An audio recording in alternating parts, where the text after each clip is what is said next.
Greetings and welcome to this module on project management. This is a little bit of a different kind of module because it is essentially preparation for the final project, which is where you're going to actually practice your project management skills. So there's no WODs associated with this. It's a very kind of reading-based module. And actually most of the readings are just simply screencasts. So you should definitely look through all these screencasts, get familiar with them, you'll be applying this knowledge through the final project. And I'm just highlighting here with these experiences that there's three essential things that you're going to want to be doing.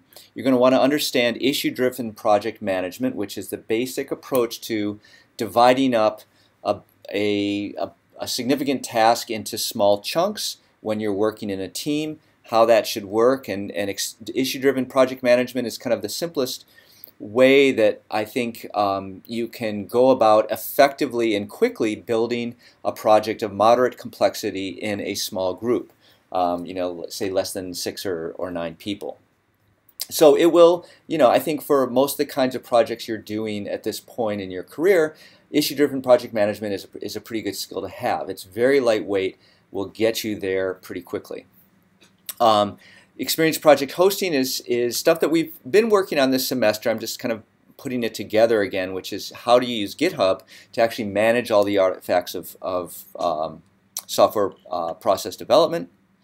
And then finally, we'll be trying out this technique called, or this technology called Hubbard. I'm not sure how to pronounce it, but I'm going to pronounce it Hubbard, which is essentially a nice GUI interface to the underlying GitHub issue system, and it also provides this kind of Kanban style of workflow processing where you take issues, they start in kind of a backlog area, and then you take them through ready, working, review, and completed.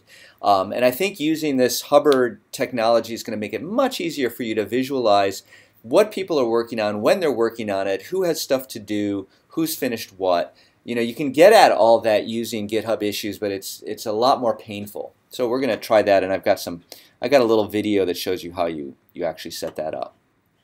So there's no assessment associated with this module because all of the assessment and all of the real practical use of this information is going to happen in the final project. So take a look at this. Everybody should read this. We'll take you about probably one evening to go through this stuff, or just actually maybe even just an hour or two, and then you should be good to go on the final project.